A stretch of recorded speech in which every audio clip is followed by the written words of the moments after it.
hidupmu, jalan kami ke istana raja di negeri bakal. Turunlah dan naik gunung, lewat padang, lewat gurun. Aku cari semua orang di negeri rajaku. Aku cari semua orang ke istana rajaku. Aku akan lebih girang jika jalan berteman. Aku ingin kamu turut masuk surga Mahatera. Mari jalan ramai-ramai, Raja kita Raja damai, telah menang tidak melambai dari surga yang permai. Telah menang tidak melambai dari surga yang permai. Mari kita berdoa. Tuhan, pertolongan kami adalah di dalam nama-Mu. Kami bukan siapa-siapa, tetapi kami hidup dari firman-Mu. Sucikan kami dengan darah-Mu. Berfirmanlah atas kami keselamatan dan hidup yang kekal, kesehatan yang sempurna, bahagia yang sejati. Berfirmanlah atas kami Tuhan segala berkat yang baik, limpahi kami dengannya. Pakai siapapun yang Kau mau pakai. Perintahkan kami Tuhan, karena Kau Raja kami. Terima kasih Yesus. Yula petanda peniaku emasaran atuna menda emaya karo alasel alam deno. Tuhan, terima kasih untuk firman-Mu. Kau urapi kami dengannya, hingga semua yang Kau rencanakan atas kami jadi dalam hidup kami. Tuhan, Engkau baik. Kau Allah yang Maha Kuasa, Juru Selamat kami. Kau sudah sediakan buat kami semuanya. Dan Kau sabar dengan kami. Tuhan, berkati kami berganda-ganda. Sediakan hati kami. Engkau baik. Terima kasih Yesus. Amin. Kita baca firman Tuhan dari 1 Petrus 3 ayat 13 sampai 15. 1 Petrus 3 ayat 13 sampai 15. Begini bunyinya.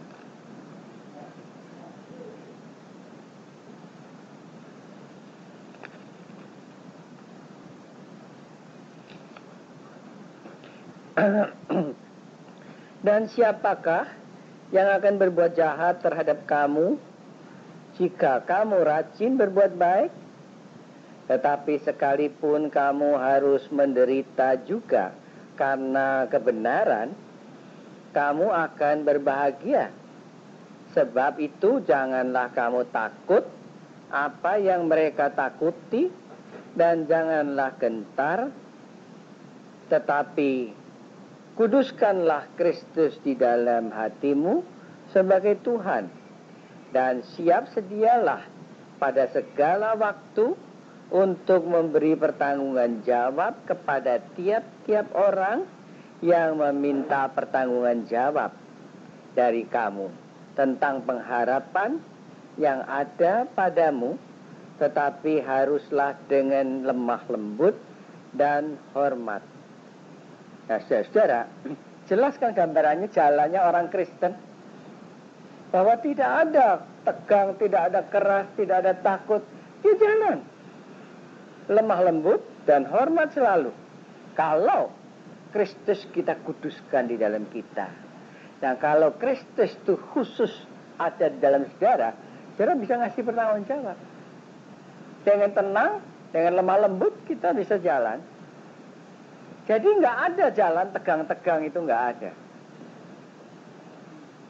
Jasa apapun, menderita pun itu bahagia. Saya baru ngalami ini akhir-akhir itu mengerti bahwa menderita itu bisa bahagia. Kalau itu Tuhan yang mau, kita bahagia.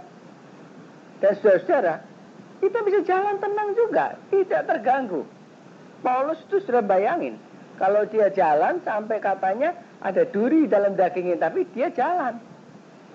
Dia bukannya menderita sampai dia nggak terganggu, sampai terganggu jalannya, enggak. Dia jalan. Sebab Tuhan kudus di dalam dia, artinya cuman Tuhan aja. Nah, kita seringkali itu punya alasan-alasan sampingan, punya pikiran-pikiran sampingan, motif-motif sampingan itu yang bikin nggak murni. Murni. Sebab itu seringkali kalau yang Tuhan mau itu kita bisa nangkep murni itu apa? Saya ngalami ini nggak seringkali. Tadi ada orang tanya saya itu seringkali bingung. Kalau ngasih perpuluhan tuh bingung. Gimana? Sekilas tuh saya dikasih tahu gini, tapi kalau sudah saya sanksi. Saya bilang, kamu bodoh. Suara Tuhan tuh kedengaran karena suara Tuhan tuh murni. Kalau dia kita dengar tuh bening. Kemudian kita keruhkan dengan pikiran kita lagi, otak kita. Otak kita mulai mikir, nimbang. Kalau Tuhan berikan, suaranya itu selalu jelas. Tapi karena jelas cuman sekali aja gitu. Nah, kemudian kotoran-kotoran dari pikiran kita, dari segala macam sampingan itu membuat nggak jelas lagi, kabur. Nah, kalau mau ikut Tuhan terus, ya ikut Tuhan ini. Dengerin suara yang bening ini terus. Sebab itu tidak ada sikap-sikap, tidak ada kelakuan-kelakuan yang kita nggak bisa pertanggungjawabkan. Kalau saya misalnya ngomong sama saudara marah, terus saya tanya, alasan apa marah itu? Bisa nggak sih pertanggung jawab? Kalau nggak bisa, berarti saudara bukan saksi yang baik. Orang yang Tuhan kudus di dalamnya, sederhana. Dia bisa jawab semua. Dia tidak perlu kasar, tidak perlu keras, tidak perlu ribut, tidak perlu gitu. Dia dengan lemah lembut dan hormat tetap. Saudara, kalau saya kemarin di Hero itu ketemu Lang sama Tinjan, dia kasih tangan saya kasih tangan. Tapi karena mereka sudah tidak menganggap saya lagi sebagai bapak angkatnya, saya udah kasih tangan, saya pergi. Saya nggak ngomong-ngomong, nggak ngobrol-ngobrol. Kalau mereka mau deket-deketi, mau baik-baik, biar mereka datang ke sini. Bukan saya di tengah di Hero gitu terus mau baik-baikan, nggak ada gitu. Jadi lemah lembut tetap, hormat tetap, tidak ada lain-lain. Jadi saudara, pertanggung jawab tetap pertanggung jawab. Tahu nggak persis kalau Tuhan kudus di dalam saudara, nggak kena dibelok-belokkan. Saudara tahu persis apa yang saudara lakukan. Makin hari saya makin tahu persis apa yang saya mesti lakukan. Dari pagi sampai malam. Perkara-perkara apa saja. Saudara, jangan saudara lakukan sesuatu dengan terpaksa. Sehingga saudara berubah adat terus. Bukan gitu jalannya. Domba adalah domba. Di tengah serigala pun dia domba. Enak kan jalan gini, langgeng.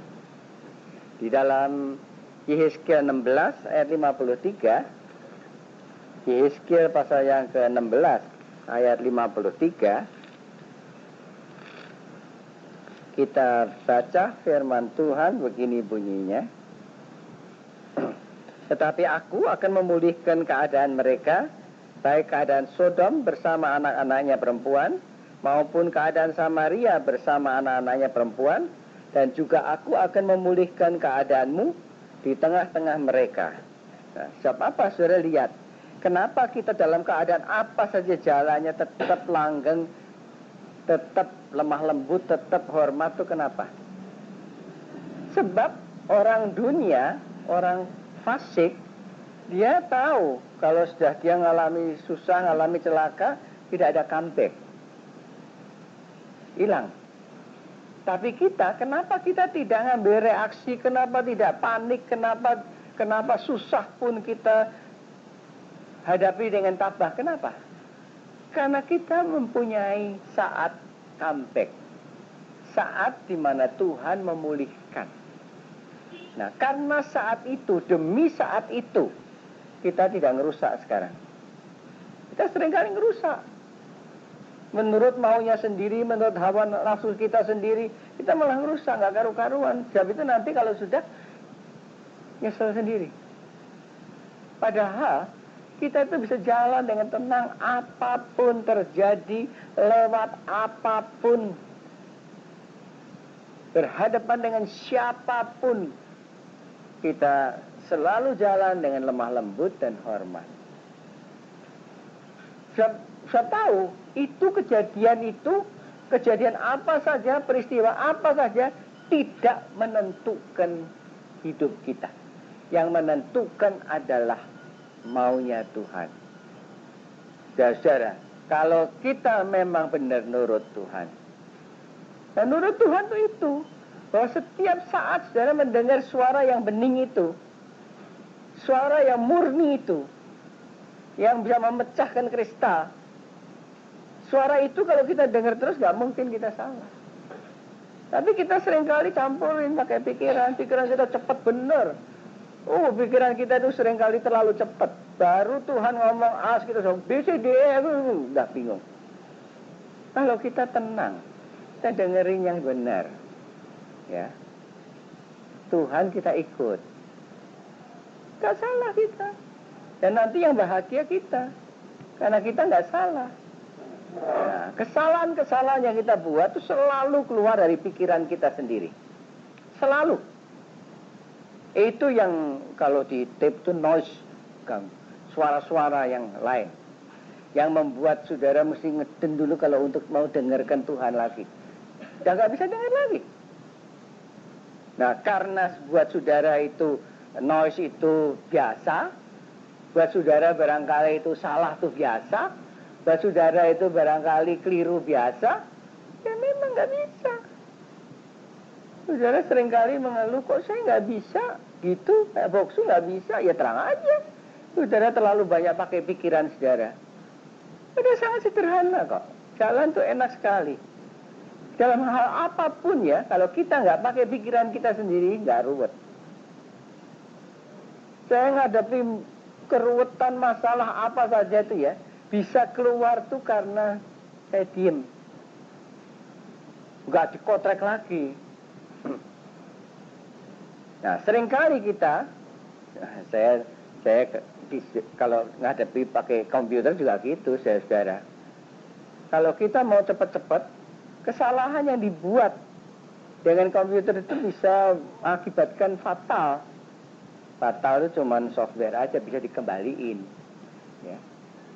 Nah, kalau kita nggak tahu persis apa yang kita lakukan, lalu gitu salahnya. Kita asal aja.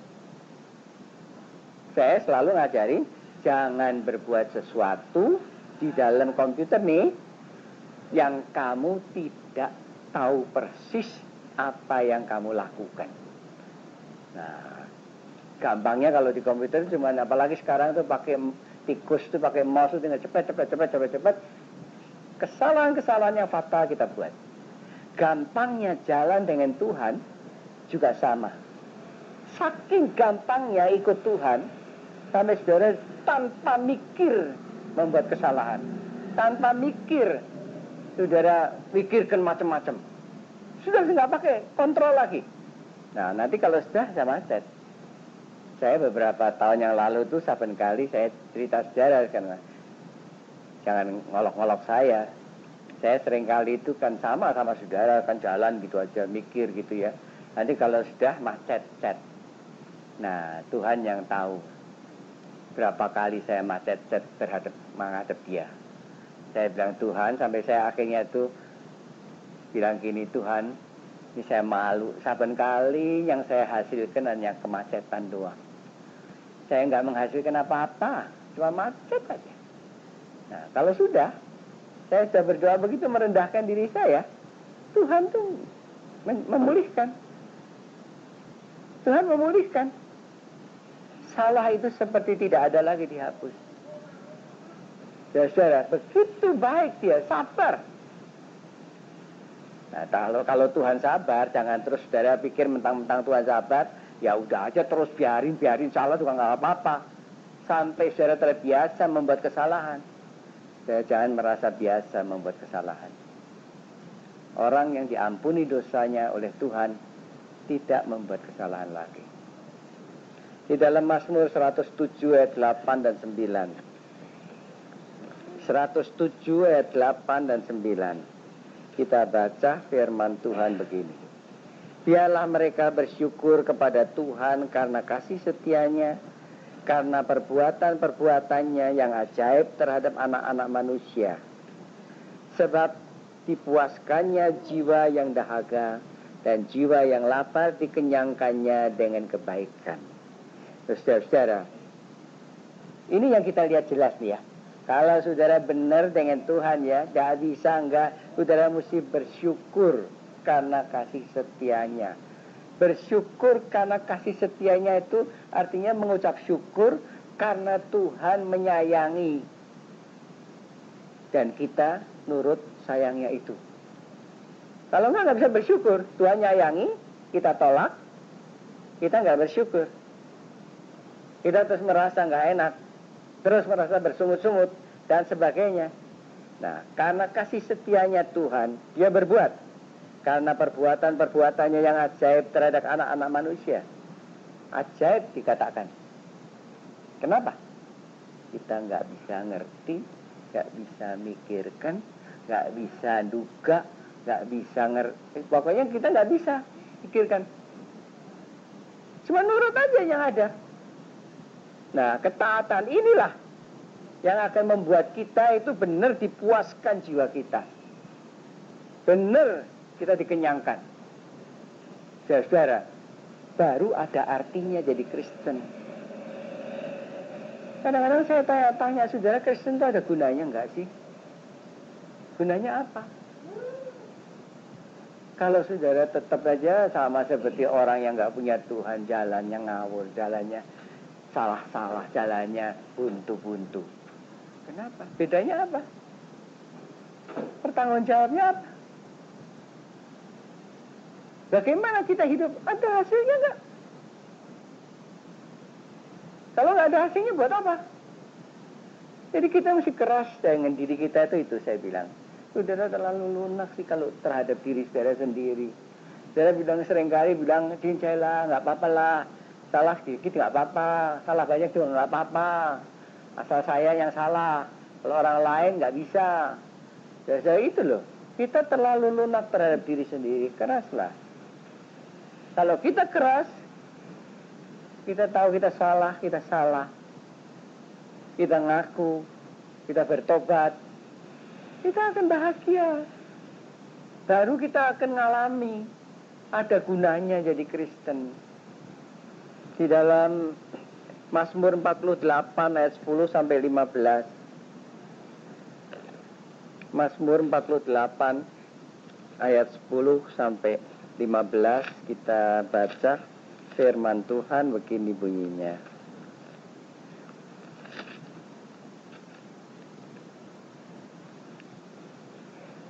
Kami mengingat ya Allah kasih setiamu di dalam bait-Mu. Seperti namamu ya Allah, demikianlah kemasyuran-Mu sampai ke ujung bumi. Tangan kananmu penuh dengan keadilan. Biarlah gunung Sion bersuka cita, biarlah anak-anak perempuan Yehuda bersorak-sorak oleh karena penghukuman-Mu. Kelilingilah Sion dan edarilah dia, hitunglah menaranya, perhatikanlah temboknya, jalanilah puri-purinya, supaya kamu dapat menceritakannya kepada angkatan yang kemudian. Sesungguhnya itulah Allah. Allah kitalah dia, seterusnya dan untuk selamanya. Dialah yang memimpin kita. Saudara, pemazmur ini kalau nyanyikan, lihat di Yerusalem, lihat keadaannya. Bagaimana Tuhan itu memelihara, bagaimana Tuhan itu mendirikan, melindungi, ngajari. Sebab yang jadi Allah kita itu adalah Tuhan untuk selamanya. Jadi berarti bahwa kita itu dipimpin untuk selamanya oleh Tuhan. Dia Allah. Nah kalau orang dipimpin itu kan kelihatan, sama orang yang nggak dipimpin itu kan beda. Orang yang nggak dipimpin itu bergumul, dia hadapin susah, dia gini, dia nggak tahu jalan, dia masalah ini, masalah itu. Tapi orang yang dipimpin, dia nggak ada masalah. Manusia itu ya saudara, memang sama, dalam hal ini tuh sama dengan komputer. Manusia itu setiap saat mesti menentukan ya atau enggak. Percaya enggak? Saudara dari Roma mesti menentukan ke persekutuan enggak? Ke persekutuan. Hujan, pakai payung enggak? Nah, terus semua mesti menentukan terus. Milih, mesti milih. Jadi itu kelihatan orang hidup tuh kelihatan dari situ. Mesti milih. Saudara, tapi orang yang dipimpin Tuhan nggak pernah milih. Jalannya itu sudah tahu dia. Ke kanan, ke kiri, apa, gitu, terus tahu terus. Jadi nggak, walaupun manusia adalah manusia memilih, dia tidak kelihatan memilihnya. Karena sudah dipilihkan. Nah, begitu saudara milih, begitu saudara merasa greget. Ada gregelnya.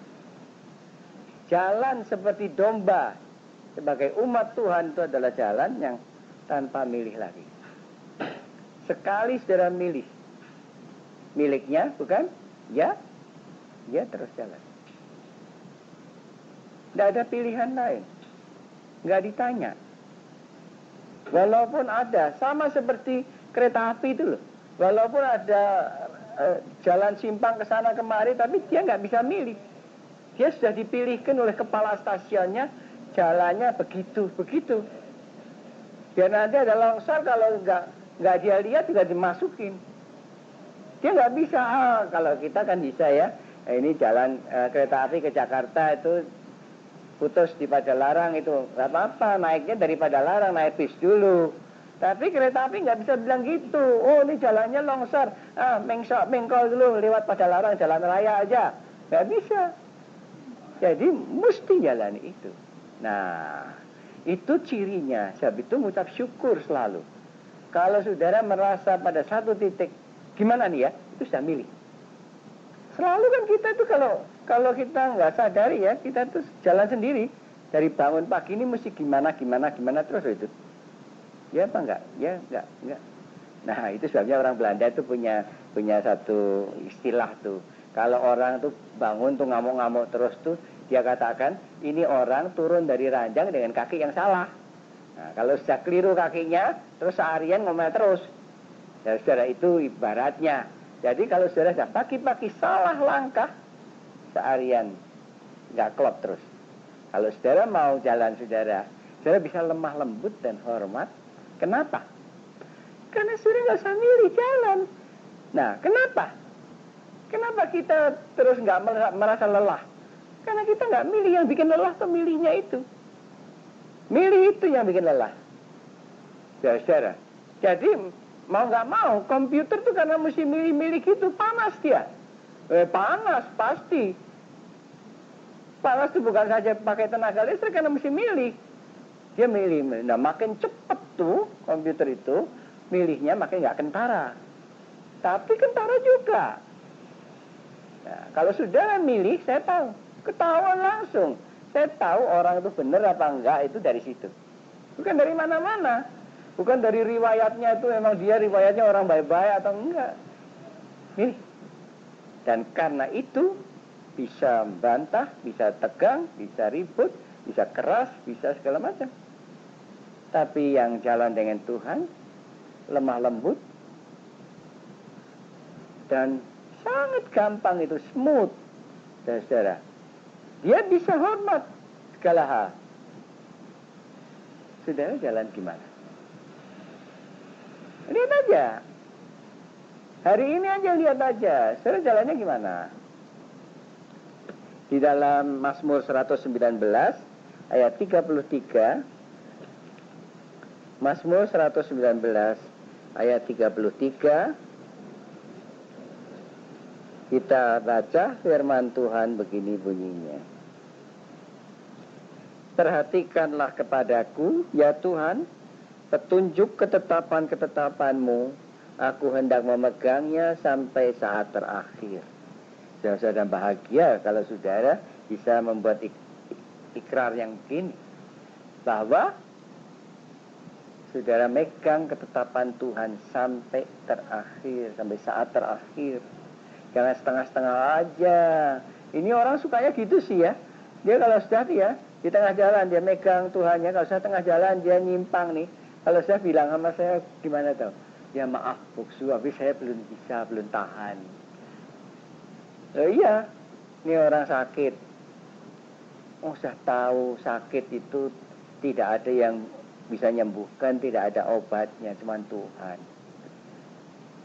Nah, sakit itu memang kalau makin dilihat dan dirasakan tidak ketahan.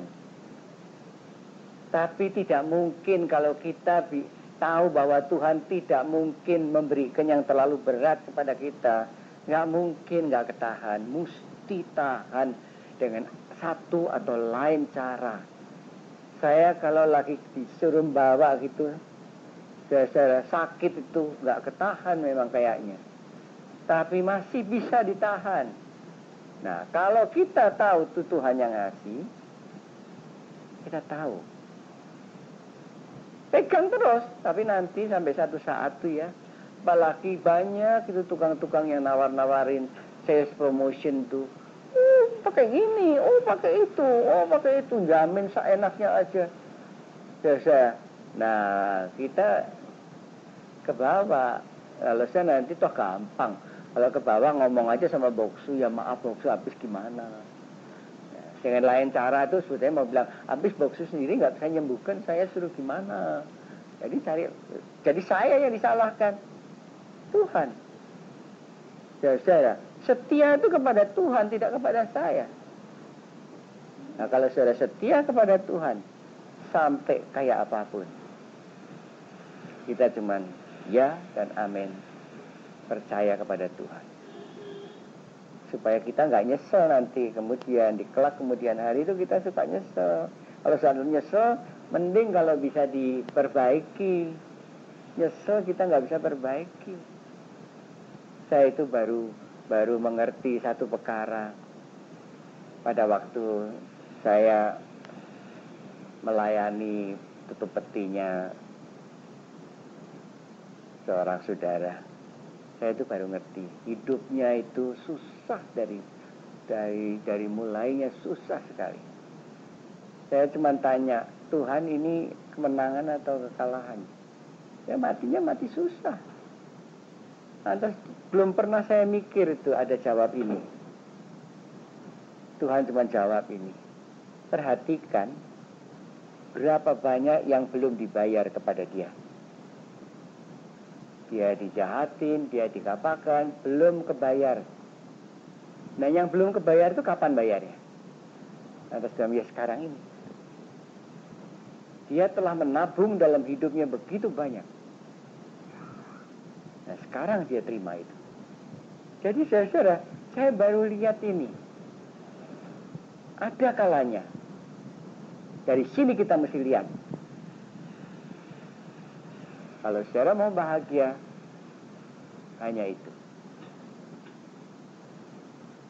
Kalau saudara mau jalan menurut maunya saudara sendiri, kelak saudara nyesel. Kaget loh.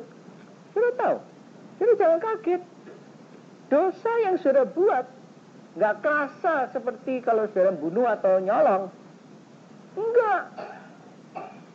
Saudara tetap orang baik-baik. Tapi dosa yang saudara nanti harus bayar, saudara nggak bisa bayar.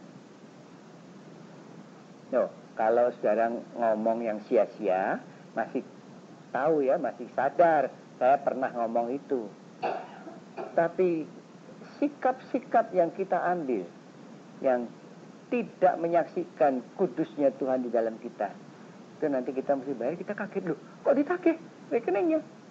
Ternyata itu pun kita harus bayar.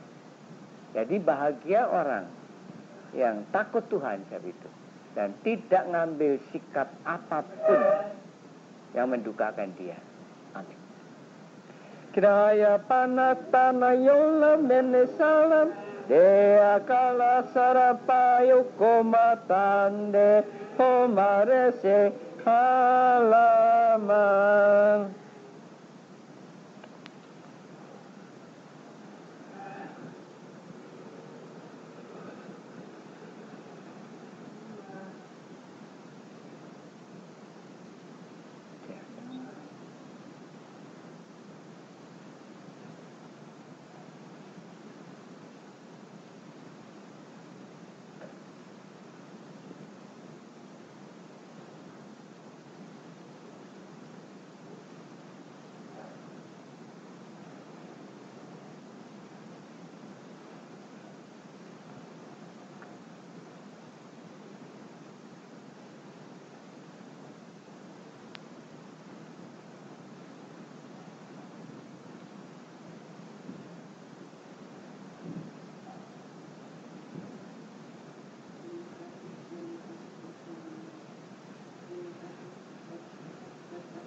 Bapa, terima kasih.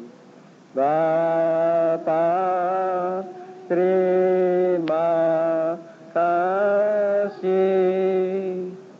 Bapa di dalam surga, puji terima kasih. Amin. Amin. Bila kulihat bintang gemerlapan dan bunyi glorio ku dengar, ya Tuhanku, tak putus aku heran melihat ciptaanmu yang besar. Maka jiwaku pun memujimu, sungguh besar Kau Allahku.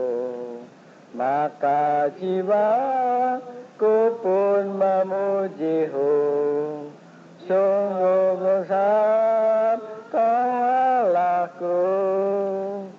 Ya Tuhanku, apabila ku renungkan pemberian-Mu dalam penebus, ku tertegun bagiku dicurahkan oleh Putra-Mu darahnya kudus.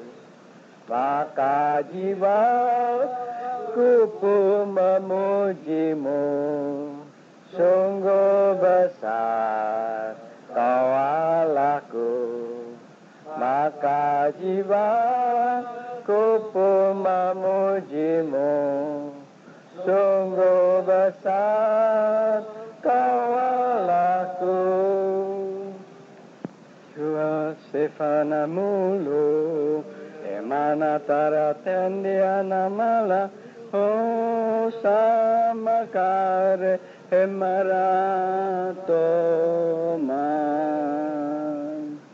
Tuhan, terima kasih untuk firman-Mu.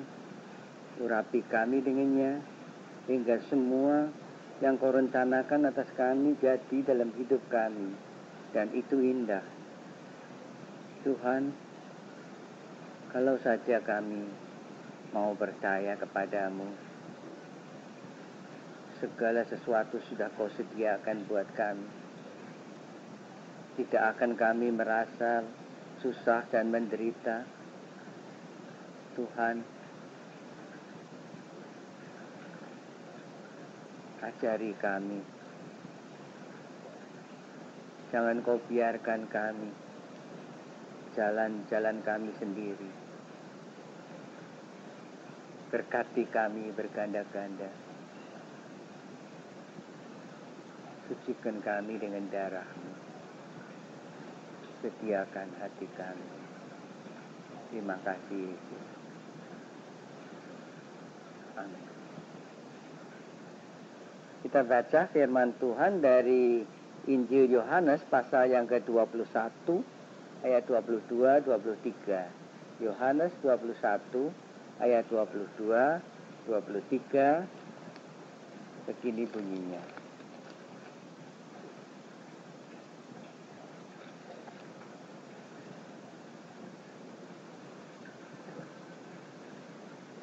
Jawab Yesus,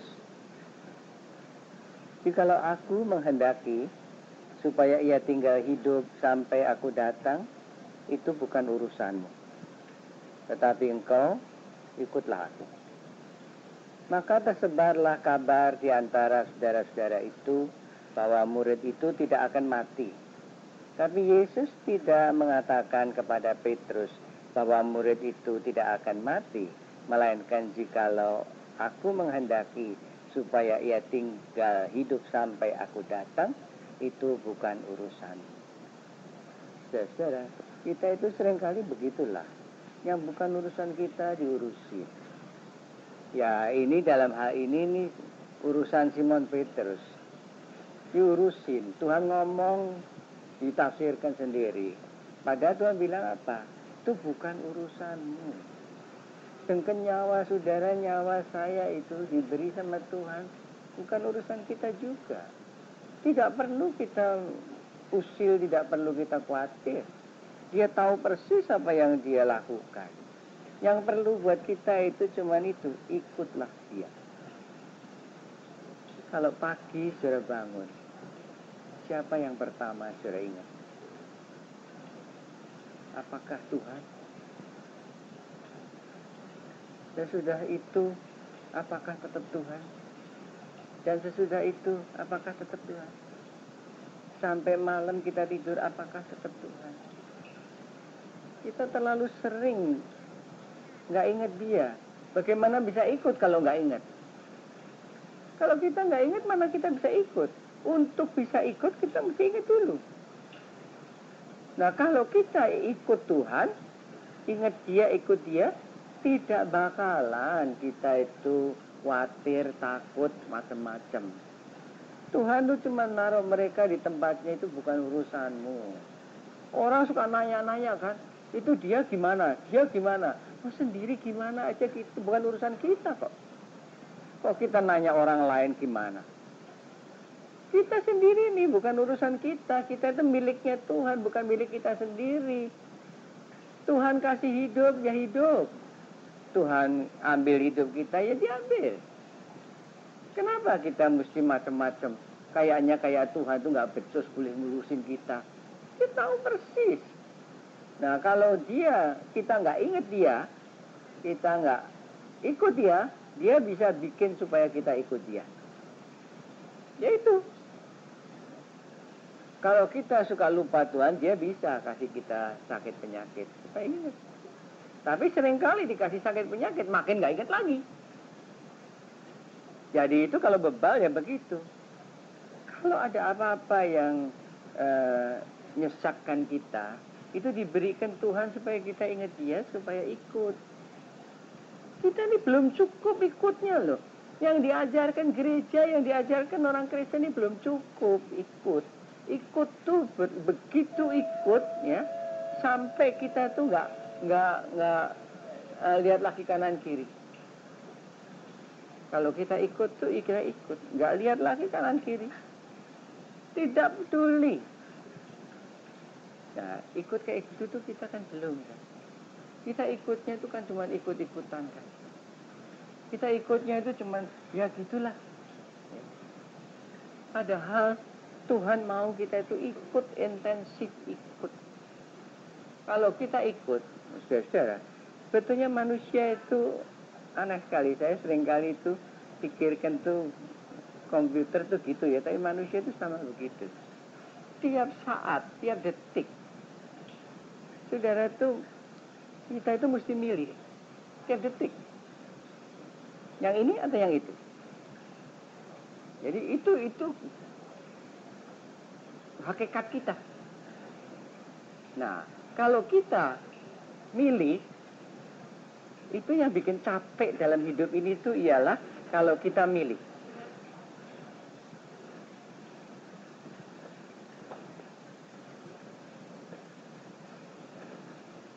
Jadi yang bikin capek hidup itu ialah kalau kita milih. Yang lebih melelahkan ialah kalau kita nggak bisa milih. Nah, orang yang ikut Tuhan, dia sudah nggak milih lagi. Siapa yang milihkan itu Tuhan. Jadi kayaknya jalannya tuh kayak efisien sekali.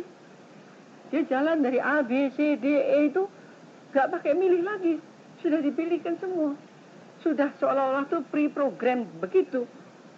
Nah, itu sebabnya kenapa kalau kita ikut Tuhan, kelihatan jelas dari mana kelihatan. Pertama kali kelihatan dari mana orang ikut Tuhan. Dari matanya. Mata itu kalau orang milih, mesti berbet. Milih kanan atau kiri, misalnya sama aja. Ya. Kalau saudara datang, milih mana, duduk mana. Milih kan, tentukan kan. Jadi kalau kita jalan dengan Tuhan juga begitu. Sudah dipilihkan semua. One way, cuma satu jalan aja yang dibukain. Yang nggak dibukain nggak. Jadi itu jalannya. Nah, kalau kita ikut Tuhan, sebab itu jalan itu lega. Tidak ada yang lebih lega daripada itu. Saya nggak pernah rencana-rencana nanti gimana, nggak pernah.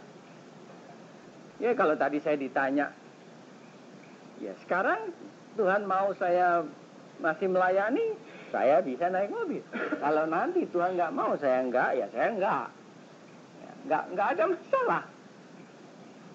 Jadi kalau kita ikut, gampang sekali. Nggak pernah pikiran, nggak pernah apa. Sebab semua sudah kita tahu ada di rel itu. Kita tinggal jalani aja.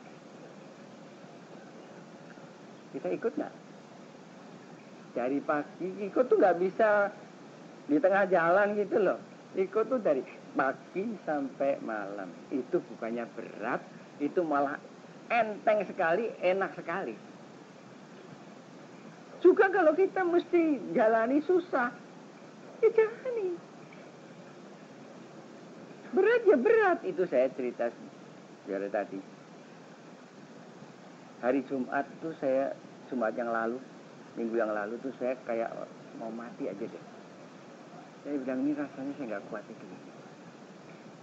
Sabtu, biasanya kalau saya ke Jakarta tuh saya paling sehat, paling kuat, paling nggak ada apa-apa.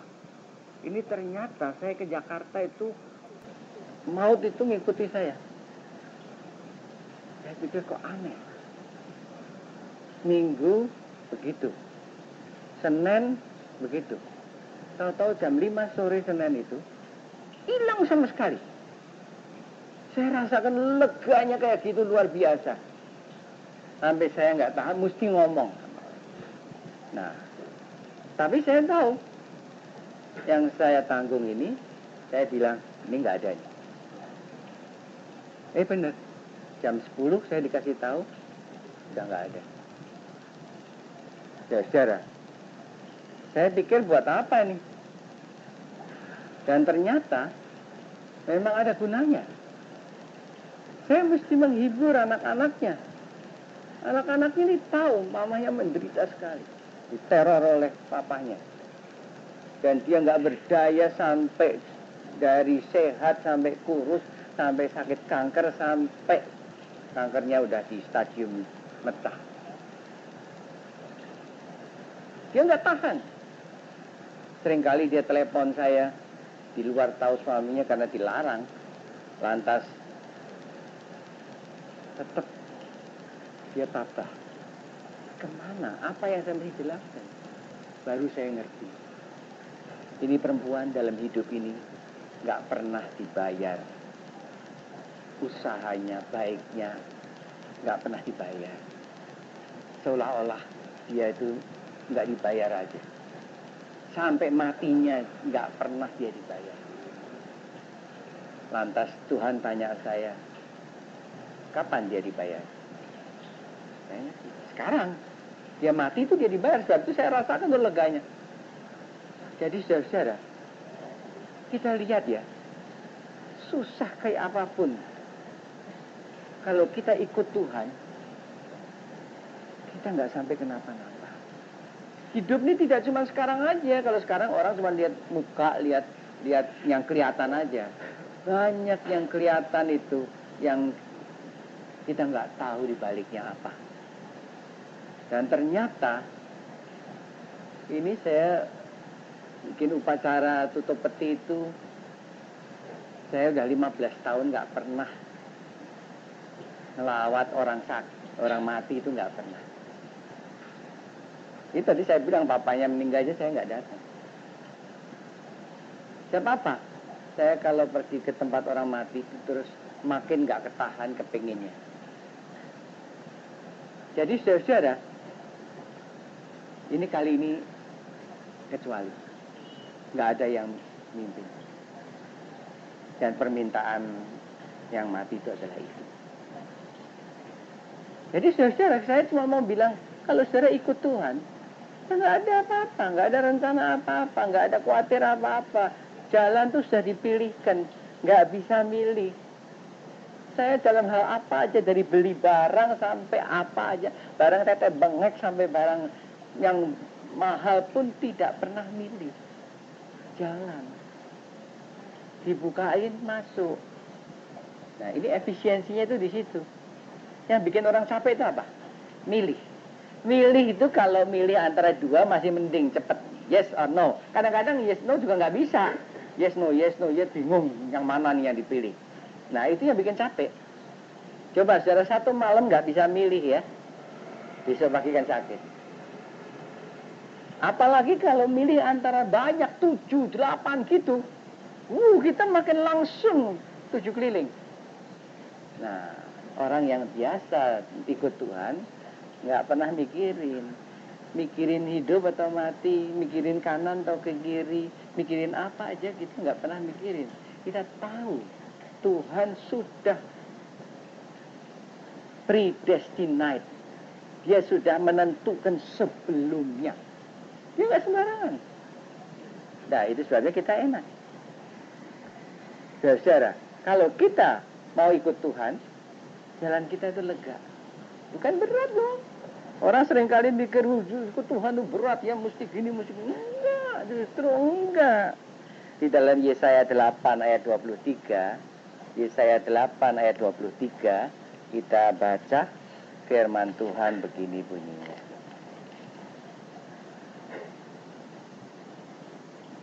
Tetapi tidak selamanya akan ada kesuraman untuk negeri yang terimpit itu. Kalau dahulu Tuhan merendahkan tanah Sebulon dan tanah Naftali, maka di kemudian hari Ia akan memuliakan jalan ke laut, daerah seberang supaya seberang sungai Yordan, wilayah bangsa-bangsa lain. Ya, saudara lihat ini loh selalu.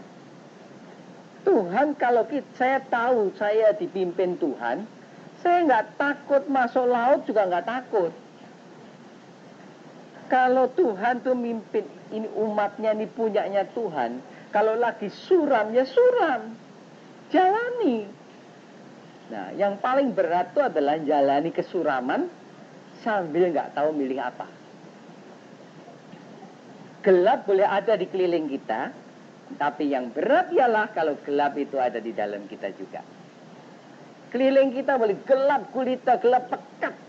Kalau dalam kita ada terang, gelap itu nggak ada artinya apa-apa. Ya. Jadi kita lihat, bangsanya itu ya biar ngalami susah suram dia tahu.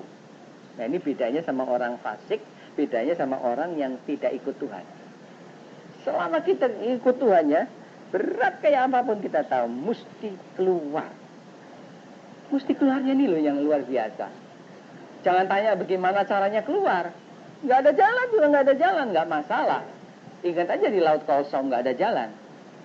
Itu sudah kepepet. Dari belakangnya dikejar tentara, dari depannya laut. Ada juga ternyata jalannya. Nah, selalu dengan Tuhan tuh ini. Dia sebab itu kalau mengatakan aku ini jalan kebenaran dan hidup benar. Ada jalan. Jangan tanya gimana. Kita nggak perlu tahu gimana. Jalani aja. Gelap, jalan. Saya belajar itu di penjara. Saya nggak tahu sampai kapan saya di penjara. Tapi saya tahu apa. Setiap hari yang lewat itu adalah satu hari kurang. Jadi, apa yang saya lakukan? Coretin aja. Coretin aja.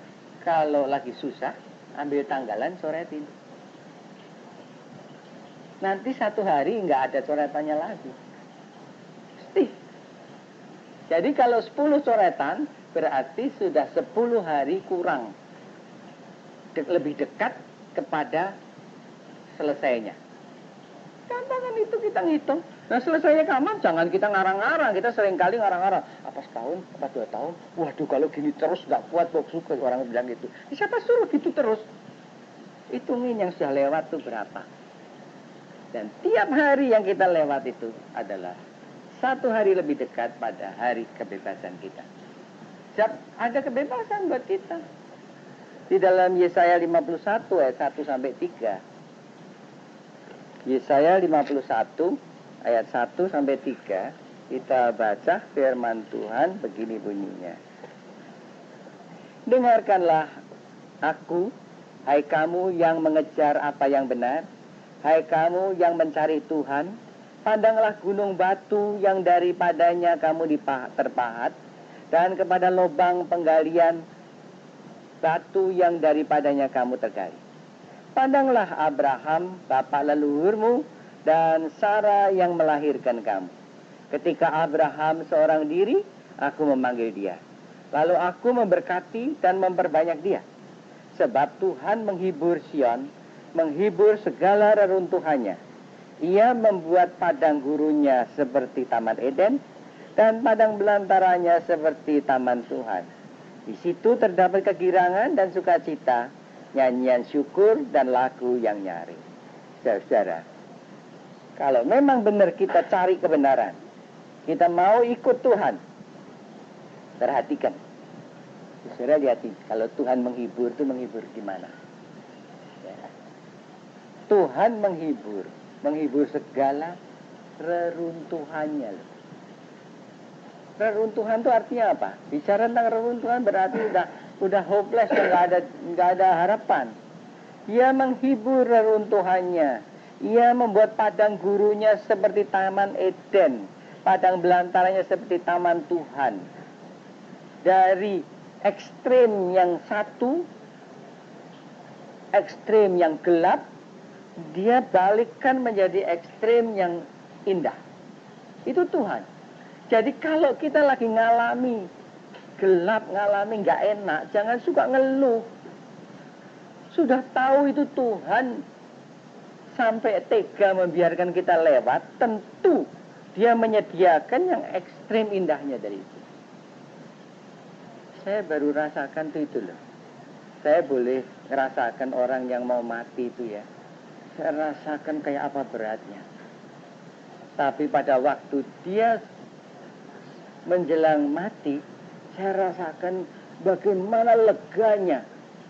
Ya, saya itu mengalami banyak bahagia, tapi ini belum pernah begitu.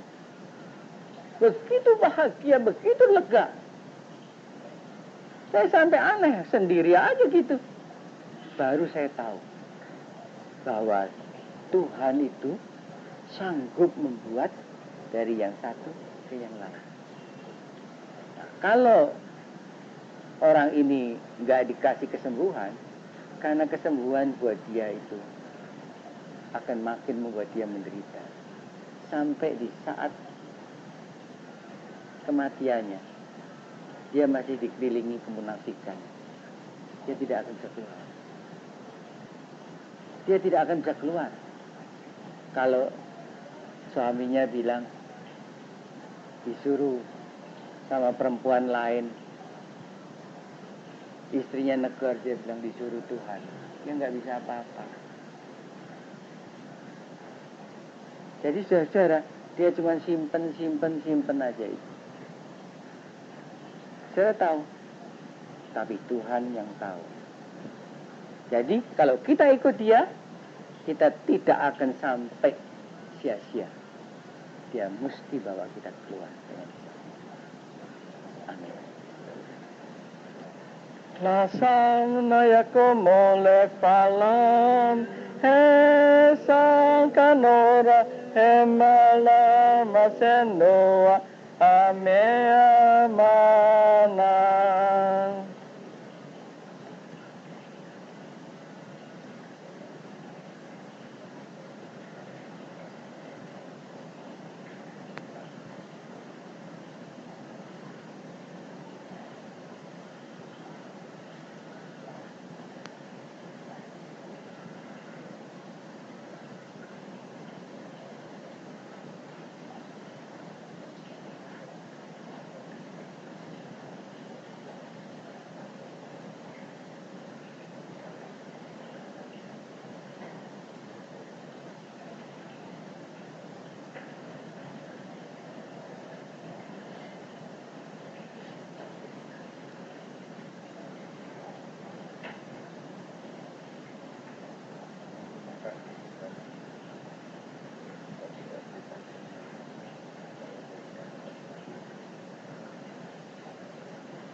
Bapa, terima kasih. Bapa, terima kasih. Bapa di dalam surga, puji terima